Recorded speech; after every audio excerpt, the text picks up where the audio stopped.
I'm excited for part 4 of Reply All today. I hope that you are as well. Before I hop into it, let me give you just a handful of quick, important reminders. The first one is this: we are in the middle of 21 days of prayer. We spend 21 days consecutively in prayer twice a year. The first is at the beginning of the year, where we do 21 days of fasting and prayer.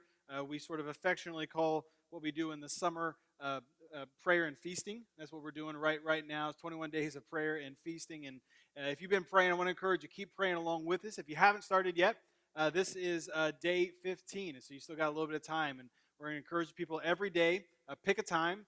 We've encouraged you 8 a.m. or 8 p.m. since we're going to be moving into the new space on September 8th. But whatever time works for you to be praying every single day. Not only praying for the church and the community, you have things in your life you want to be praying for as well. Just take a few minutes and every single day, and we just believe when we're praying together that God is going to do and is doing powerful things. 21 days of prayer. Finish that strong here this week. I also want to invite you.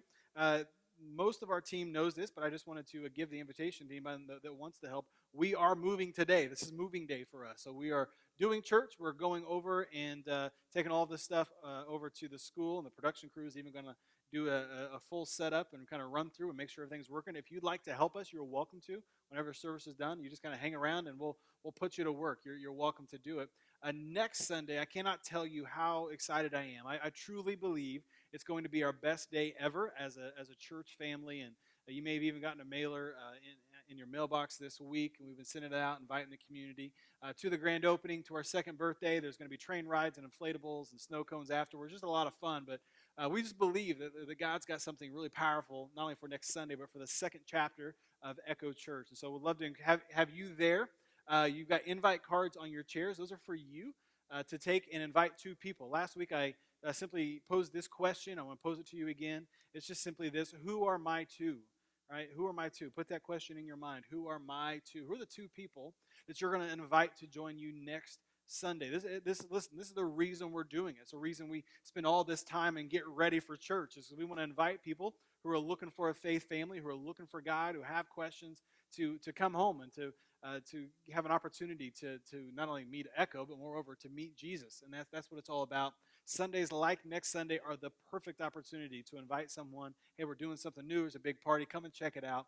We'd love to have you, but we'd love to have your friends and family as well. So take those invite cards. They're there for you. All right. So today is part 4 of the Reply All series. And I feel like I need to get this crew moving a little bit. If you are excited for part 4, make a little bit of noise today. Come on. Come on. You can make it. It's okay.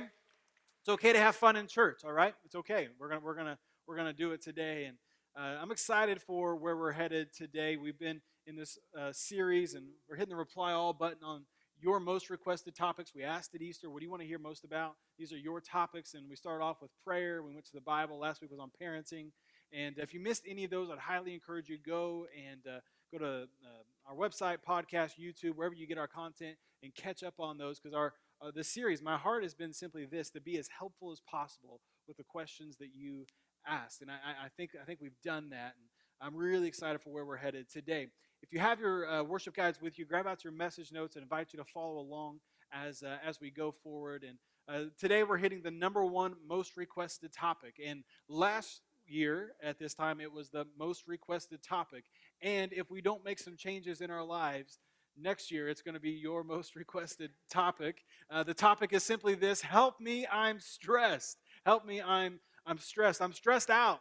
What do I do with all of this stress? And I think we're going to help you quite a bit today, but you got to apply what it is that we're going to be talking about for it to be helpful to you. Some of you are stressed out. In fact, some of you are like, you want to know right now, like, how long is the service going to be?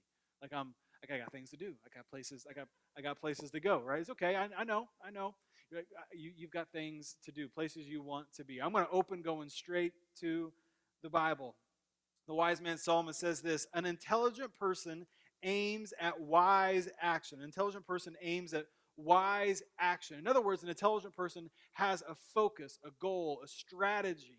And I found this to be true. I would think that it's probably true for you as well. The most effective and the most joyful people in life are those that are the most strategic in the way that they live. They don't just wait for life to come at them. There's a plan, there's a strategy. An intelligent person has a wise action. There's a focus for what they're going to do with their days. Now, conversely, it goes on to say, but a fool starts off in many directions. And a lot of us, come on, let's be honest, probably the majority of us are on the second part of this. We don't like to call ourselves fools, but that's what Solomon is calling us, because we all feel like we're being pulled in multiple directions. And the more directions we feel pulled, the more frustrated, the more stressed out that we are going to be. And we all feel this way at various times in our lives. In fact, this week I looked up some funny ways that people have been stressed out, they lost it, and they quit their jobs. Maybe some of you have had some of these moments, but some of you might remember it wasn't too long ago there was a disgruntled Twitter employee who was ready and fed up, and as he was on his way out, he deactivated President Trump's Twitter account. Anybody remember that? Maybe not the best thing to do whenever you're quitting your job. There was a Chipotle in Pennsylvania that was so stressed out they were tired of corporate. They actually put a sign on their window that said, "We are done with corporate. The entire staff quits. If you'd like to find us, we're all down at," and it like named another restaurant. Like we're all like not like working, right? We're just hanging out eating. If you want to come eat with us, there was a Moe's Southwest Grill where the manager actually. His way out, he turned on Vanilla Ice, like Ice Baby, like in the restaurant. And he got up on the counter and danced Vanilla Ice on his way out. Like, I mean, that is going out in style, right? There was a Taco Bell worker that like announced his resignation on the marquee outside of the Taco Bell. Like, who knew the taco business was such a stressed out place? I didn't know this. Maybe you've worked there and you've experienced this. There was a JetBlue attendant. I actually remember this, that he was having an argument with a passenger, and he was so fed up with his job. I think he'd been doing it for more than a couple of decades. He went and he got on the intercom as they were landing. He just like lashed out in this tirade to everybody on the plane. He grabbed a beer, opened up the evacuation chute, slid down the chute, and went home. And then the feds found him at his house later that day. Like, you can't quit your job that way. Like, it's going to land you in some trouble. I also found this one. There was a man who, on a clean, unused piece of toilet paper, wrote out his resignation letter and handed it to his boss. I think for obvious reasons. Like, that's, I don't have to go into it. I think you get it, right? Like, we will do some crazy things, right? This might be extreme when we are stressed out. And some of you are getting ideas right now. Okay, don't take those with you. But we'll do some crazy things when we're stressed out, and the results aren't always funny, are they? In fact, I'm going to share some things I think we often do, and I think this could be helping you diagnose if you are, in fact, stressed out. One of those things is you'll find yourself doing things outside of your values. Would you write that down? You'll start doing stuff outside of your values. You'll be doing things. You're like, that's not who I am. That's not what I like, but you're so stressed out. That's the direction that you're going. We make our worst decisions when we're tired, and we make our best decisions when we're rejuvenated. Luke 21, Jesus says that when you're weighed down with the pressures and the worries of life, you're about to fall into a trap. You've seen that to be true in your own life. That's part of my job as a pastor, is to help you see the traps that are coming. That's what I want to do today. Here's another one. Often our emotions are like a roller coaster. I mean, just up and down and angry and sad. We're all over the place. I saw a meme online this week that said something to the effect of, I'm like an emotional roller coaster, and I'm this roller coaster, and the picture was a roller coaster on fire. It's like, yeah, like that. Some of you are like, that's it. Like, that explains me right now. There's times where you're just so angry. You're so frustrated. There's these outbursts. And if I'm being honest, and a small confession here for me, last fall, probably late September, October, things were going really good as a church, and we were really busy, and our family was really busy, and in the middle of it, we had this brilliant idea to completely redo our floors in our house and do it ourselves. And so in the middle of the project, I like snapped. Anybody ever had those? You don't have to raise your hand, but it might make me feel better if you would. But I had like a moment where I was just like, what are we doing? Like, why are we doing this to ourselves? And you know this, right? That when you're hurried, this emotional roller coaster is just a symptom of this pace. In fact, Job says that when our days are fast, joy is absent. When our days are fast, our joy is absent. Here's another one. Your productivity decreases. Your productivity decreases. There's this lie in the world that the harder I work, the more I'll get done. But you've already been around long enough to know that that's not true. It seems like the more of yourself that you give to your work, the less you actually get done. Like, you can keep chopping away at the axe and getting stuff done, but what's going to happen to the axe eventually? Like it's going to get dull, right? For a lot of us, like we just keep chopping away, but what we actually need to do is we need to stop and sharpen the blade. You with me?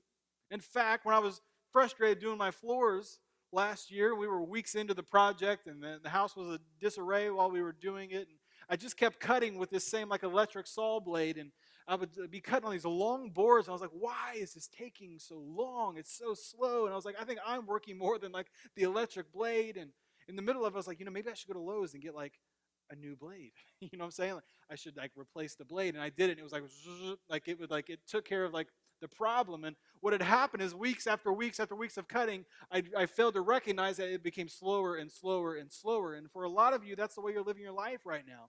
Like you're just going and going and going. You're like, why is it so hard?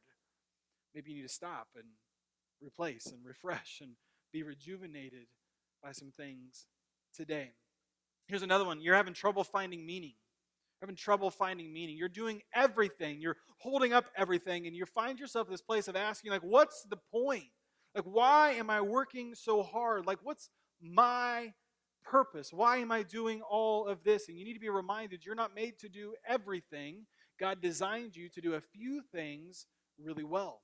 And in fact, we want to help you do that. You heard the Austin in the video talking about a moment ago, like, that's why we created Echo Steps. We want to help you discover your God-given purpose. It's the reason we created this 2-part course. You can start it today and finish it when we get into the new building in a couple of weeks. And it's there to help you discover your purpose, so you don't find yourself working so hard and feel like you're just spinning your wheels. You're not really cutting anything. Your wheels are spinning in the mud.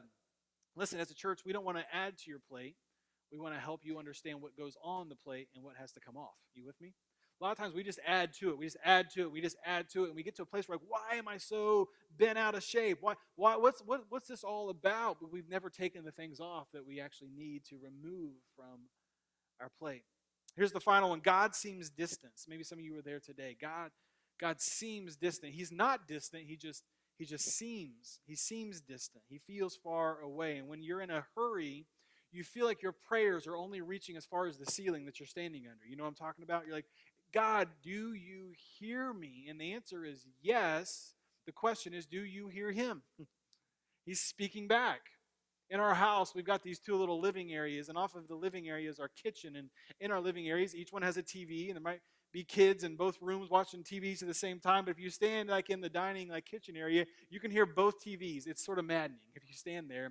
There'll be times where Katie and I are having a conversation. I'm like, Katie, I can't hear you right in front of me because all I can hear is all of that. You know what I'm talking about? And we'll be like, kids, turn it all off. We're going to be a family for a minute. You know what I'm saying? And I wonder if some of you are having a hard time because you're hearing all these voices coming at you. There's work, and there's the pressures with school, and the things that are going on with kids, and you feel like you're supposed to be doing this, and then you get on social media, and you're like, I'm falling so far behind because I'm not. You know what I'm saying? And in the middle of it, God seems distant because you're allowing all these voices to come in instead of allowing the voice to speak truth and life into everything else. We've got to learn how to hear God's voice and turn off the noise. In fact, there's a picture that I love to show us, kind of a diagram that I think is really important. I've shown it here a couple of times, and today seemed like the perfect opportunity to remind us of how we're made and how we're designed and what God desires for us. You guys can put it up on the screen, and it's just a little 3-circle drawing here. And in case you don't remember, you've never seen it before, let me just describe it for you. So this is sort of us. If you were to sort of cut us open and look at who we are, all parts of us, this is us. You have a body. Your body is how you communicate with the world. It's your 5 senses. It's how you take in information. Next in is your soul. Your soul is how you communicate with yourself. It's your personality. It consists of your mind, your intellect, your emotions, and your desires, the things you want in life. It's your soul. But there's something beyond your soul that we often forget about, and that's your spirit. Your body is how you communicate with the world. Your soul is how you communicate and understand yourself. Your spirit is how you communicate with God. Now, until you have a relationship with Jesus Christ, you are spiritually dead. That's what the Bible tells us. That when we have sin in our lives, our spirits cannot communicate with God. But whenever we make a decision to make Jesus the Lord of our lives, to receive forgiveness of our sins from him, our spirits come alive, and then we can actually talk with God. You might be saying, well, why is this important? Well, here's why it's important. Because for a lot of us, the way we live our lives is we're living outside in. Work and money and school and social media, all these things are informing the way that we think, the way that we feel, the things that we want, and that means we're living outside in. But you were never designed to live outside in, you were designed to live inside out. So when you're connecting with, communing with the God of the universe, who, by the way, wants to spend time with you, wants to give you peace, wants to talk with you, when he informs you and gives you truth, you live inside out, and then your spirit hears from God and tells your mind what to think, and your emotions what to feel, and your desires what to want. And then it begins to inform the world around you. And you actually become a light and an encouragement, a blessing to the people around you because you're living from the inside out. Do you see the difference? And so many of us are stressed out because we're living outside in, but you were never designed to live outside in. You were designed to live inside out. So what we're going to talk about today is how can we be informed by the voice of God? We're going to look at Jeremiah chapter 6 as a jumping off place for us. Here's what it says. This is what the Lord says. Stand at the crossroads and look. Some of you are at a crossroads moment today. You're so stressed out. You're so frustrated. And it feels like a cycle to you, like you just keep repeating it. And God says to you, not just to Jeremiah, not just to them back then, he says to you, stand at the crossroads and look. You can keep on in this mode of living, or you can choose another path. There's another way. You don't have to keep doing life this way. He goes on to say, ask for the ancient paths. Ask where the good way is, and then walk in it. And when you walk in that way, what does it say? You will find rest for your, say it out loud with me, your souls. Do you see it? It's not an accident. That word's there on purpose. When you lived informed from the inside out, you'll find rest for your souls. So this is what we're going to do today. We're going to look for these ancient paths, this way that God teaches us to live so that we can find rest for our souls. But let me be your pastor for just a moment. This is the moment where I'll kind of put my hands up and say, I say this in love. And I do, okay? I say this in love. If you're just here and you're listening and you're taking notes, but you have no desire to take this and apply it to your life, this is going to be number one for you next year too. And I don't want that for you. I want us to hear it and apply it and find the path and find the way that we can actually walk inside the peace of God. Amen? Like, isn't that what you want? Like, you want to hear it and do something with it so you can walk in this ancient path, in this way where men and women of God have found that they can actually be informed from the inside out. I want you to get this right. Here's why it's so important. Would you write this down? The distance between the truth I know and the truth I live will equal the pain I experience. Think about that for a moment. The distance between the truth I know, what I'm going to hear today, and the truth I live, the truth I apply out, is going to equal the pain that I experience. Just knowing it doesn't do anything for us. We've got to apply it to our lives. I'm going to give us three paths, three ways to follow that will link us back to the heart of God. Here's number one. Commit to healthy rhythms. Commit to healthy rhythms. Every word here is important. This is a commitment, right? You actually have to discipline yourself. Make a plan for healthy rhythms. Life is about rhythms. You're going to have busy seasons. I was talking to Pastor Greg Surratt. He's the guy that originated the ARC network, the church planting group that we're a part of. It's launched somewhere around 900 churches over the last 20 years. And I was talking to him on the phone this week, and he's grown a great church and helped hundreds of others grow. And I was like, Pastor Greg, we're in a really busy season, but I'm feeling like I'm needing a little bit of rest for my soul. What do you recommend? And he's like, listen, you've got to go after it. It's the season that you're in, but you've got to plan for rest. You've got to plan for rest. You've got to make sure you're doing some things. There's some rhythms in your life that are going to help you. Let me give you something. You're not going to see them on the screen, but you can write them down in your notes. The first one I'd encourage you with, and this is the most important, is you need to spend time with God daily. You need to spend time with God. Spend time with God daily. It's the most healthy rhythm that you can establish in your life. To pick a time and go for it. To discipline yourself. Set an alarm on your phone, whatever you need to do, and plan for it. Why? Why is that important? Well, let's look at it. David knew how important it was. He says this. He, talking about God, he makes me lie down in green pastures. When was the last time you felt like you were just resting in green pastures with God? Come on. Like, he makes me lie down in green pastures. He leads me beside quiet waters. He refreshes my, what is it? Soul. Not an accident. He, from the inside out, refreshes my soul. He guides me along the right paths. Do you see it? For his namesake. It's like a daily reboot for our operating system. You know what I'm talking about? Like, anybody ever get a new phone and it's a month later and you're like, this stinking phone doesn't work. And then somebody says, when was the last time you rebooted it? And your response is, what is a reboot? You know what I'm talking about? Come on, don't act like you know what I'm talking about. And they're like turn it off and turn it on, right? That's what a reboot is. You're allowing it to power down, and then you're going to power it back up. If you have a problem with your computer, any kind of operating system, you call the IT department. What's the first thing they're going to tell you? Reboot. Turn it off. Turn it on. It's going to fix 99% of your problems. In fact, I just saved you hundreds of dollars this week in calling IT to just turn it off and turn it back on. And listen, the best advice I can give you 99% of the time when someone comes to me asking for advice or counseling, and they're like, I'm walking through this, what do I do? Reboot. Spend time with God daily, and he will refresh your soul. He'll lead you beside quiet waters. He'll help you to lie down in green pastures. It's who he is. It's what he does. The God of the universe wants to meet with you. And he has peace that he wants to bring to your soul. He has encouragement that he wants to bring and to bring you truth. Let's meet with him. All we have to do is show up. And he's there, and he's ready for us. We're going to refresh. We're going to spend time with God daily. Here's the second part. We're going to refresh weekly. Again, not in your notes. You can just write it down. Another rhythm for you. Refresh weekly. Do something that brings you life weekly, that brings you joy weekly. I was trying to think through this past year of a time where I felt most refreshed, most rejuvenated in a moment. And I was reminded back to last October, right? Back when I mentioned a moment ago when I was probably at my most weary. And we were here on a Sunday, and our family had not been away on a Sunday since we launched the church, and it was 50-some weeks in, and we were taking a vacation. We flew out to Los Angeles. We were going to a conference for a couple of days. We were mostly there to hang out and have fun, and we did church. We went home and ate lunch. We got our bags. We went to IND. We flew nonstop to LAX. Anybody ever landed at LAX and see what it feels like to walk into LAX?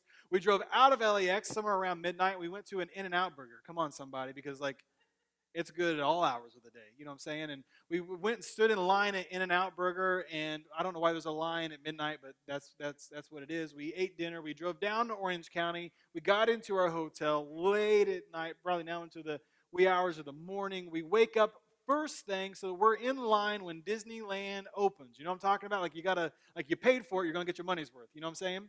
And so we were walking around Disneyland with all of the other rude people. Come on, there are rude people at the happiest place on earth. Why are you pushing me out of the way? My kid, anyway. And we're eating fatty, sugary foods, which doesn't make you feel the best either. But we were having a good time. It was Disneyland. Well, we got to the final show at the end of the night. I'm talking we're going down 48 hours of just adrenaline. And Katie was having some back troubles about that time last year. We were just tired. You know what I'm saying? Tired. We're watching the night show, and it's if you're in the general admission sort of crowd, you can't see anything. And I walked over and I coaxed the Disney employee. I was like, hey, my wife's having some back issues. Can we go sit down? That's what Disney does, right? You guys, you make experience.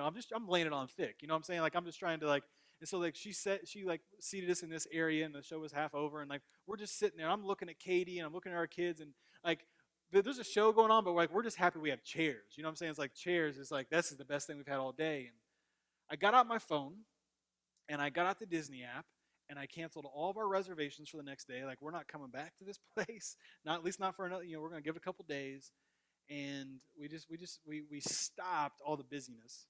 The next morning, we woke up slow. We ate breakfast. We went to Crystal Cove State Park. If you've never been, you should go. Sort of just unspoiled coastal areas of California, and we just walked the beaches, and we'd sit and we'd play, and the kids would laugh and splash. And we were talking about it yesterday. Katie reminded me we weren't even ready. We didn't even have bathing suits on. The kids are just running in the water, having a good time. It was just a blast. And I felt rejuvenated. It was just refreshing that God was doing in my spirit when we stopped all the busyness. We stopped. If you go back to Genesis chapter 2, and God's creating, he's working for 6 days nonstop. And then what does it say on the seventh day? That God rested. The Hebrew word for rest there is Shabbat. That sounds like Sabbath. God Shabbat. And what that means is that he ceased from from all the work, he stopped.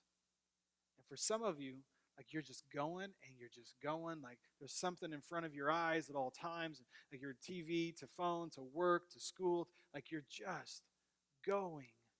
But you've got to refresh weekly. There's got to be a moment in your week where you stop.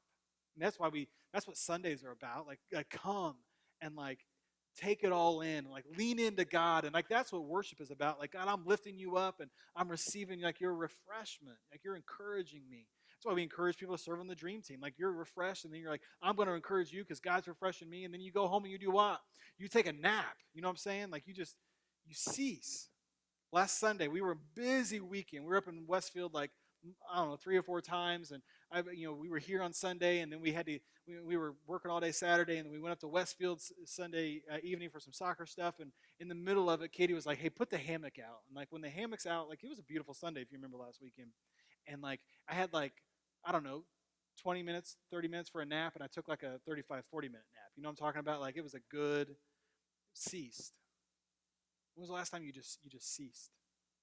Spend time with God daily. Refresh weekly. Let me give you one more, just real quick, and it's simply this: you need seasons of encouragement. Seasons of encouragement. We have 4 things we try to do here as a church to help you know God, live fully, discover purpose, and make a difference. The way we help you live fully is by encouraging you to get in a group. You cannot live fully on your own. You need people that are encouraging you together. And being a couple is fantastic, all right, but you need other couples around you. Are you with me? We are made for one another, to build up, to encourage, to protect, to help each other grow, and to connect with one another. If you are not in an echo group, I cannot stress it enough. Text the number, groups, the 94253. We want to help you get in a group so you can get into a season of encouragement. You need encouraging people around you. We're going to commit to some healthy rhythms. Here's the second thing. We're going to practice value-driven mindsets. Value-driven mindsets. Why are we going to practice it? Like, you don't have to raise your hand, but how many of you know, like, just doing something once doesn't cut it? You know what I'm saying? Years ago, I would run quite a bit. I'd run about 25 plus miles every week. It was nothing to go out and run 8, 10 miles. It was very easy because I did it all the time. I practiced. Right now, Ava and I are training, this is my oldest daughter, we're training for a 5K. And we were like running a mile this week, and I'm like, oh Lord, like I'm gonna need some help because I haven't been doing it. You know, I haven't been practicing. I'll go out for a mile run. It's like this is not good because I've been practicing. You need to practice value-driven mindsets. Well, what do you mean by value-driven mindsets, Chad? What are you talking about? Let me give you some recommendations. A value-driven mindset would be like an attitude of thankfulness. Thankfulness. Put it to practice this week. You cannot be thankful and stressed out at the same time. They can't coexist. They can't. The next time, like your boss walks into your office and they're just giving it to you. You're like, I'm not enjoying this, but I know the God of the universe loves me. I can be thankful. Like the car is breaking down. I'm so frustrated with it, but like Jesus died and he rose from the grave so I wouldn't have to spend eternity in hell. Like it's a good day. You know what I'm saying? Like bad things happen. Like the things aren't always good. But that's why Paul says this. Paul says, don't worry about anything. Instead, pray about everything. Tell God what you need and thank him for all he has done. Then you'll experience God's peace. So take it all to God in prayer. He tells us to. But when we do it, we've got to have an attitude of thankfulness. God, thank you for all that I already have. Let me give you another one. It's contentment. Contentment. I'm going to be content with what I have. I don't need more to feel whole. If you're going to try this contentment exercise, you might have to get off social media. You know what I'm saying? It's so hard to stay content when you're like, I'm having a good day. I hop on the phone. There's Instagram stories, and like somebody's in Paris, and I'm like, well, I'm not in Paris. You know, I'm not Paris good. You know what I'm saying? And like, somebody's like sitting at the beach and they're taking a picture of their toes. Can we just be done with the toe pictures on the beach? Can we agree? Like all in favor, say aye. Like we don't need to see your toes at the beach. Enjoy it. You have fun. If you're a toe at the beach kind of photo guy, like we love you, okay? There's grace. We are judging you, but we love you, okay? Listen, you might have to get off social media. That's fine. Whatever. Who cares? Get off. Like practice contentment. I have enough. I don't need more to be whole. I have enough. And in fact, Paul, in the very next verse we just read a moment ago, he says, and now, dear brothers and sisters, one final thing. Fix your thoughts on what is true and honorable and right and pure and lovely and admirable. Think about things that are excellent and praiseworthy.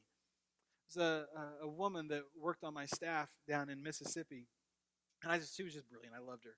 And she took this verse to heart for an entire year. She's like, every time there was a thought that would come into my mind that would feel like it was against the goodness of God, she's like, I would put it into this filter. And she said, for the first 6 months, I never got past the first one, which was what? Whatever is true. And she would just say, God, is this true? Nope, it's not true. It's not going into my mind. I'm not thinking about it. And she'd move on. And there was just so much joy in her life. Is this true? Nope. Is it admirable? Nope. Is it honorable? Nope. No, I'm going to think about how good I have it in God and how good my God is. I'm not going to fix my attention on these other things, but I'm going to fix my attention on how good God is, and you'll just start feeling the anxiety and worry rush away. Try it. Put it to practice. One more. Let me give you one more. Generosity. Generosity. You can't focus on being good and generous to somebody else and be stressed out about your own situation at the same time. It's impossible to do. I'm going to be generous towards you, and then you start forgetting about your troubles. It's why the wise man Solomon says this, one of my favorite proverbs. A generous person will prosper. Whoever refreshes others will themselves be refreshed. It's a principle of God. It's a promise. If I live generously towards others, God will refresh me. It's just how the world works. Put it to practice. See what God does. We're going to have value-driven mindsets. Here's the third and final one. Live fully now by setting your heart on heaven. Live fully now by setting your heart on heaven. It seems backwards, doesn't it? How can I live fully now when I'm focused on eternity? You're going to start putting everything through the grid of eternity. Like, you're going to start looking at things and saying, like, will it last? I mean, I'm putting blood and sweat and tears into this thing, but if it's not going to last, why am I spending my time on it? I'm going to put it through the lens of eternity. Why am I working so hard for something that's going to pass away? All this striving and working, what is it going towards? Paul tells us what to do with this weariness we often feel. He says, on the outside, it often looks like things are falling apart on us. Sometimes our bodies feel that way, don't they? It seems like things are falling apart on the outside. But what does he say? On the inside. We saw the picture earlier. That should make sense to us. But on the inside, where God is making new life, not a day goes by without his unfolding grace. These hard times, you're going to have them. These hard times are small potatoes compared to the coming good times. The lavish celebration prepared for us. What is he talking about? Heaven. It's where we're going. It's what's coming ahead. There's far more than meets the eye. The things we see now, they're here today, but they're gone tomorrow. And the things we can't see, those are the things that are going to last forever. So we're going to stop putting so much stock into the things that are passing away. Listen, God gives us stuff for enjoyment. And in America, we've got more stuff than we know what to do with. And it's okay. The stuff's fine. But we've got to put it in the right perspective. Like, is this what my life is about? Am I going to make my life about the stuff that's going to pass away or about the things that are going to be eternal? And I'm just telling you, I've made a decision in my life and for my family, for this church, as being the pastor here, like, we're going to focus on things that matter. The prayer I pray more than any other is, God, would you use me? Would you use my family? Would you use this church? That as many people as possible would find salvation in you. Because that's what's going to be eternal. Did you know that Jesus was fixed on eternity? He was just constantly thinking about heaven and what was coming. Let me show you. Jesus said, don't be troubled, which means that you're going to have troubles. Jesus tells us that. You're going to have troubles. Don't be troubled because I've already overcome. I've already won. I can tell you how it ends. He says, trust in God and trust in me. Then he goes on to say, there's many rooms in my Father's house. Who's going to be in the rooms? You're two. I asked you at the beginning of the service, who are my two? Who are the two people I'm inviting? I want them to know Jesus. I want them to have a church family and a home. Who are my two? Invite them. Because Jesus is preparing a room for them. Jesus went away 2,000 years ago. Think about that. He's been gone for 2,000 years in heaven. What's he doing in heaven? Jesus said, I went to prepare a place. If this weren't true, I would tell you otherwise. I'm going to prepare a place for you. And then after I go and prepare a place, I'm going to come back. And I'm going to take you with me so you can be where I am. And then what does he say? You know the way.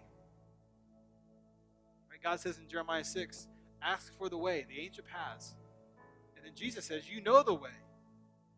Just follow it. Put it to practice. You know the way to the place that I am going. You know the way. Walk in it. Jesus was consumed with heaven.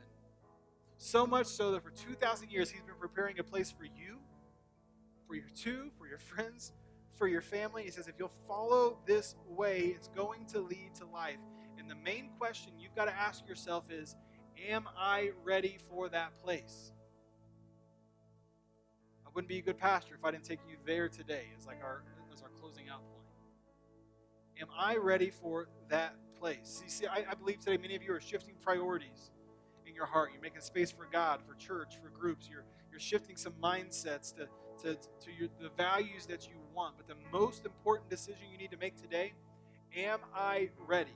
If Jesus were to come back today, am I ready? He offers you salvation, and in a moment, right here in your seats, you can have a moment where you say, Jesus, you're going to be the Lord of my life.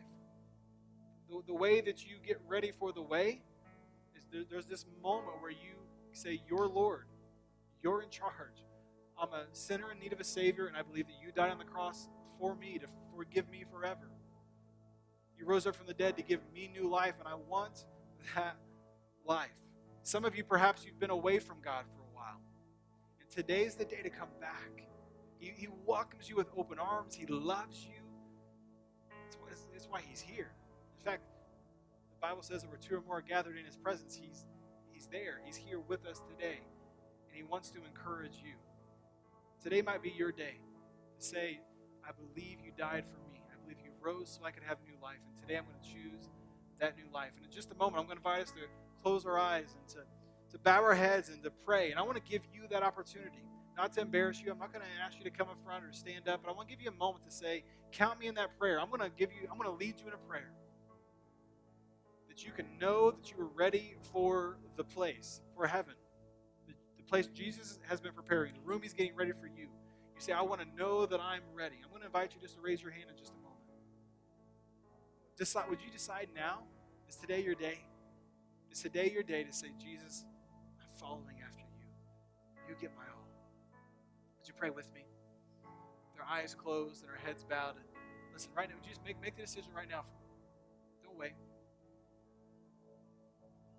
Give us to the count of 3 and invite you to raise your hand. If today is your day to receive the grace and the goodness and the forgiveness of Jesus, do it. Don't delay. If this is you on the count of 3, say, I'll lead you in a prayer. Just raise your hand up high. 1, 2, 3. If that's you, just raise your hand up. Today's my day to begin with Jesus. It's wonderful. I got time. If that's you, just raise your hand up high. Say, it's me. If you raise your hand, you can put it down, and would you just pray this simple but powerful, life-changing prayer? Jesus, I need you. Would you just tell him that? Jesus, I need you. Would you say, I believe you're in heaven right now. You're making a way for me, and the way was the cross. Just tell him. Say, Lord, I receive your grace on the cross. You died in my place for my punishment, for my sins. You say, Lord, I know you rose up from the dead to give me new life, and today I'm receiving that new life. You say, Lord, I need your help to follow you all the days of my life. Just time right now, say, Lord, thank you for your goodness and your grace. It's in Jesus' name we pray. Amen. Amen. Hey, listen, we love to celebrate life change around here. People are walking closer to God. And why don't we put our hands together for those that just made a life-changing decision?